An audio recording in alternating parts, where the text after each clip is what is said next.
Welcome to my very first video on Pro Cycling Manager 25. This game releases on June 5th, so today. And to be honest, I can't wait to start playing it. Anyway, time to get started. Single player, let's hop into one-off race this time around, and this is where we select our database. I'm just gonna play with the default database, but this is different. In previous Pro Cycling Manager games, the game and difficulty settings were set across the entire game. In PCM 25, they are set per save file. Also, next to the usual difficulty settings from easy to extreme, you can also customize it more. For example, if you're not great at time trials, you can specifically set time trials to easy mode, while the rest of the settings stay on extreme. Anyway, I'll just play on extreme difficulty as usual. You can also customize the general game settings per save file now, for example, the frequency of falls and punctures. But these sliders at the bottom, that's where it gets interesting. For example, impact terrain attributes tours. If I put this to 2, which is the maximum, then if I ride a brutal mountain stage, the gaps will be bigger, because the mountain stat will be more influential. Basically, you can play with these settings to make races more or less selective. Anyway, for my first race, I want to play on the default settings, so I'll drop it back to 0 again. I want to start off with a bit of an unusual stage, stage 15 of the Tour de France, a versatile sprint stage. We have the Pas du Sang climb, 4.3 kilometers at 7.6%, roughly 40k from the finish, so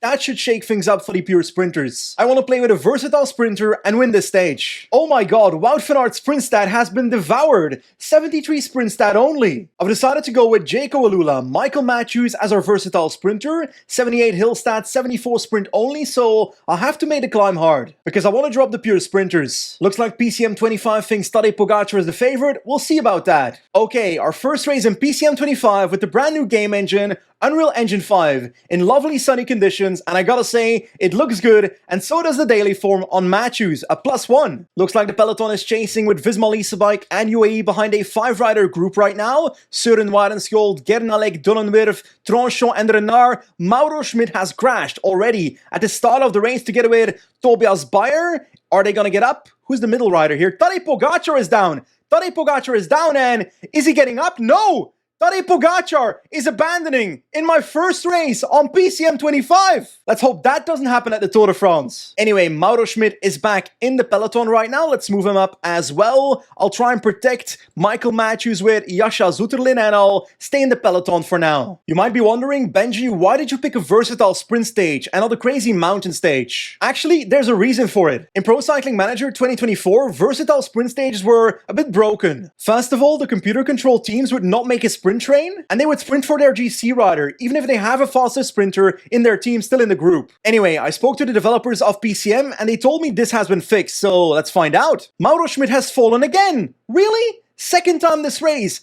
and now he's falling alone. Come on, get up, there we go. Mauro Schmidt is flying past these Visma Leasebike domestiques. They are dropping quite early, to be honest. They've been pacing all day behind the breakaway, but I still wasn't expecting all of these riders to drop. Kruijswijk as well. Mauro Schmidt is not coming back, I think. On the first of these two climbs, I was planning to hard pace to drop pure sprinters, but Tim Wellens is doing it for me, so I'm sitting back. Okay, Rick Pluimers off the back, the first sprinter to drop, but more and more are dropping. Lots of riders are dropping. Ay, including Axel Zangles, 77 hill stat. I was not expecting that. Søren Warenskjold, winner of Omloop, Lamperti also off the back, Pierre Gautera. These are all versatile sprinters. Despite those riders dropping, still 133 people in the peloton, and most of my team is here, so let's cook something up. Okay, the only serious climb of the day has started. 4.3 kilometers, 7.6%, quite steep in places. Zoeterlin is done with pacing, so Hepburn can take over on. Let's do 91, and Plapp will try and shred the peloton afterwards. I want to destroy this group. There we go, Plappy to the front, Tim Wellens on the right side of the road, Matthews in the wheel of Plappy, Mesgets and O'Connor in the wheel because O'Connor can control attacks later.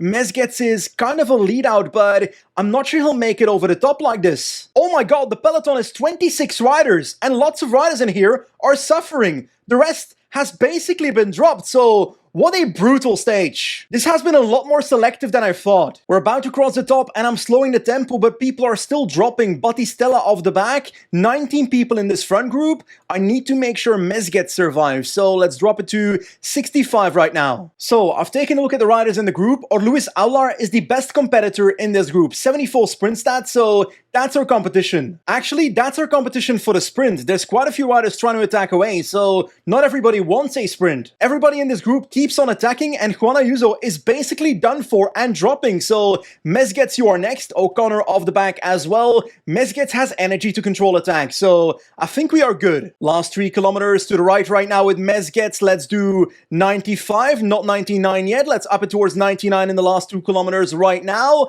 Matthew's looking fantastic for the last kilometer. Let's sprint right now from second wheel. Albanese, Aular in our wheel. Albanese tries to come around a corner before the finish. Albanese does not come around. Michael Matthews wins in Carcassonne at the Tour de France ahead of Luis Aular and Albanese. By the way, as you can see, the podiums have also changed. I'm not sure if I like it, but it's definitely different. Anyway, Michael Matthews with the W. In the last couple of days, I've played this stage twice, and every single time, I had pretty realistic results. Versatile sprinters like Matthews, Aular, Albanese, Axel Zanglen, and so forth, fighting for the stage win. Basically, the way it was explained to me is that after the final climb, those teams reassess who they still have in the group, and then decide who they will sprint for. So in this group, Baudin, Cepeda, and Albanese are all 3 present for the evacuation first. So yeah, EF ended up sprinting for Albanese. Anyway, time to do a mountain stage. And actually, I want to play with these sliders a little bit, so let's up impact terrain attributes tours to the maximum, so this mountain stage should be really selective. And I think stage 19 of this Tour de France is the perfect terrain to test this. Pretty short, 133 kilometers, but with massive climbs throughout, including La Plagne, 19 kilometers, 7.3% to the finish line. A massive climb. Tadej Pogacar with 83 mountain stat. And actually, Jonas Vingegaard also 83, but lower secondary stat, so a worse climber. Remco Evenepoel with 81 mountain. The same as Primoz Roglic. Okay, hear me out. My plan is to select UAE Team Emirates, but I won't play with Tadej Pogacar. My leader is Joao Almeida, 80 mountain stat. Next to Almeida, also Ayuso in a domestique role, together with Polit, Wellens, Vine, Soler, Maika, and Novak, because I want to hard pace these climbs and make the race as hard as possible. Okay, once again sunny conditions, but it looks like my daily form might be changing my leadership. A -1 on Almeida, so 81 mountain stat, +1 on Ayuso, so that means 82 mountain stat. Juan Ayuso is our leader. I can already hear the Portuguese people screaming in my comment section. 3 riders into the early breakaway: Dylan Teuns, Magnus Coulthard, and Michel Ries. And Visma Leasebike is letting them go, so this breakaway has formed. But hey, sadly for the breakaway, I've got other plans, so Tim Wellens goes to the front and starts pacing. By the way, one small thing, the riders have glasses now. I just noticed. That's pretty cool. So my plan is to set an okay tempo, 73 on Tim Wellens on these first 2 climbs, to then explode the race on the second climb, the very steep one. And at the moment, Tim Wellens is doing an absolutely perfect job. The break's 2.5 minutes ahead, don't care. It's all about putting pressure on this peloton. I'm sorry, but this game looks so much better. The tempo is now 85 by Wellens and Polit, and as you can see, it's completely stretching out on this climb, so on the next climb, this group will evaporate. Aye, the Belgians are suffering. Fabio van den Bosch, Jullie Vijns, Casper Pedersen, Logan Curry,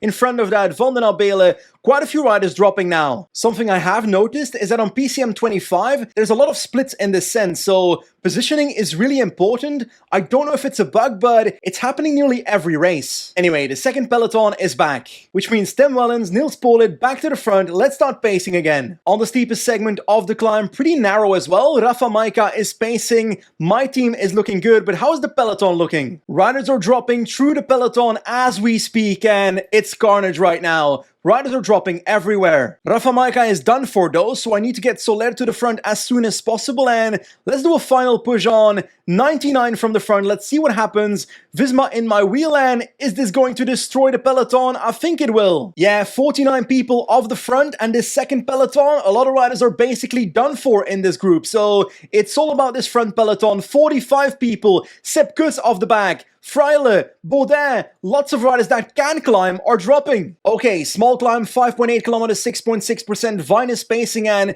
Geoghegan Hart of the bag. Zambanini, Quintana, Simon Carr, Kruiswijk, Benoit is suffering, Leemreize, Poel, Uiterbroeks off the back, and looks like Vine's almost done for, so let's keep going with Almeida. I want to see the peloton shred to pieces, and Lopez, Juanpe off the back, Pellizzari, Rodriguez, Lesser. Looks like we don't necessarily have Remco Evenepoel at the start, but the peloton is 10 people here, less than 10 people. Over the top of the Cormederos alone, we've got 6 riders in the front group. Bardet, Vingegaard, Jorgensen, Almeida, Ayuso, and Dunbar. And now I kind of have to sit up, because otherwise I'm not making it to that last climb. And well, it is the hardest climb of the entire day. I gotta say, it looks like the slider that we put on the maximum earlier is doing something here. Actually, a large group has come back to Jane Vine, which is trying to come back to the front of the race. I don't like this. And the groups have come back together, so 29 people back at the front of the race. Nonetheless, La Plagne is coming, and I'm ready. Here we go, 19.1 kilometers, 7.3%. I've got 3 riders. Vine can protect Ayuso right now. I'm gonna play it relatively defensively because I know that on a 19-kilometer climb, I shall not overextend. Oh, is that a move? Yes, Lesser is attacking. Everybody's following right now, so I'll just do my own tempo behind them. I don't want to get gapped though, because yes, it's 7%, but draft still matters. One by one riders are dropping here. Looks like Pellizzari is on the brink of exhaustion. Rodriguez as well, so Ayuso's pacing himself on 74. I don't want to do that, so let's drop it to 69, something like that. Uiterbrooks is done for. It's down to Jorgensen and Vingegaard once again. Oh, attack on the left side of the road by Jonas Vingegaard. Ayuso can do 75 and set his own tempo here. Looks like 5 riders can follow here. Stef Kras is still here. Fortunato. We've got Jorgensen, Dunbar, Bardet, and Jonas Vingegaard. And I'm slowly but surely crawling back. But Jorgensen is pacing for Vingegaard, but I don't think Jorgensen will last too long. Almeida can take over from Vine, because Vine is gone. Come on, Ayuso. Keep on pacing. There we go. Eddie Dunbar caught and dropped. Ayuso and Almeida are now 35 seconds behind. Bardet has been dropped. Vingegaard and Jorgensen are riding away to a potential victory on La Plagne, and I'm trying to come back, but I'm not sure I have the energy. I'm going on 80. Jorgensen is completely done for. Vingegaard is alone, has a gap of roughly 25 seconds. Come on, Ayuso. We don't have the energy. Let's go on 75. Let's try and crawl back. We are crawling back, but we're not there yet. Almeida is dropping, and we are with Jonas Vingegaard. And he goes again, and he gaps me this time around. Vingegaard is getting away, and Ayuso is in trouble. Yeah, there's no coming back from this. Juan Ayuso is losing on La Plagne, and the winner is Jonas Vingegaard at the Tour de France. Gotta say, Juan Ayuso and Almeida both going to the same race, and then finishing second and third behind Jonas. That's pretty funny, and actually quite realistic. And actually, at the finish, it was not even close. 46 seconds was the gap from Jonas to Ayuso, and after that, it's minutes. I think it's fair to say this race was a lot more selective than usual. Anyway, one final race, let's do a sprint. Let's go with stage 3 of the Tour de France. Valenciennes to Dunkerque, a flat sprint stage. Jasper Philipsen with 82 sprint. Jonathan Milan also 82 sprint. And Tim Merlier also 82 sprint. But I want to try and go with Olaf Kooi, 81 sprint stat, and Wout van Aert as a lead out. Ouch, -2 on Olaf Kooi, so that's not a great start, but somehow a +1 on a sprint stat, so 82 sprint. Wout van Aert has a +1 day, so 75 sprint, so solid lead out. By the way, there's a couple new features in Pro Cycling Manager career mode as well, but I won't do a video on that at the moment. I'm starting my career mode on YouTube in a couple of days, so just wait for those videos. Gotta say, I'm a little bit surprised that there's no top sprinters at the start line here. Alpecin did not bring Philipsen, and Merlier and Milan are also not here, so I'm the favorite. The last 15k are here, and our sprint train is at the front. Benoot, Jorgensen, Affini with 73 flat stat only. That's kind of disappointing. Then Van Aert in front of Olaf Kooi, so we're looking pretty good. Our competition is Welsford, Gerben Thijssen, Ethan Vernon, Fernando Gaviria, Rick Pleimer, Janier, Bittner, Lamperti, and Van den Berg, so not the greatest sprinters. Ola, is that a late attack in the forest right here? The Bond and so forth are attacking, so that's pretty cool. Looks like we're not just going to a generic sprint. We actually have to do some controlling here, and that's what we are doing. Jorgensen can take over. NSHL's on the first 3 riders. We are looking good as a team. Affini's about to take over in half a kilometer right here. The rest of the trains as well looking pretty meh, so I feel good about this. Affini, get through, buddy, get through. Van Aert can launch. Not yet, not yet, not yet. On 97, and I'll wait to sprint until right now with Wout van Aert. Olaf Kooi in the wheel, last 1.5 kilometers. Kooi can launch. Lamperti in the wheel, but should be an easy victory. But no, Lamperti can't come out. No, Olaf Kooi wins for sure. There we go, victory in Dunkirk for Olaf Koy. Olaf Koy, I made it sound like French for a second. Anyway, that was my first gameplay video on PCM25. Every year, quite a few of you ask me, should I buy the game? Is it worth it? That's hard for me to say. For me, I play PCM more than 500 hours per year, so for me it's definitely worth it. Reality is, Pro Cycling Manager has never been a perfect game and will probably never be a perfect game, but I love playing it, and I gotta say, the graphics engine, the improvement with that, I'm liking it. But I must warn you, if you buy this game, check the Steam page, check if your PC can run it. Because, well, better graphics means a better PC is needed to run it. Anyway, I can't wait to play some more Pro Cycling Manager 25 in the coming days, and I'll be starting my career mode in the coming days as well. But for now, that's the end of today's video. As always, thanks for watching, and I'll see you soon. Goodbye!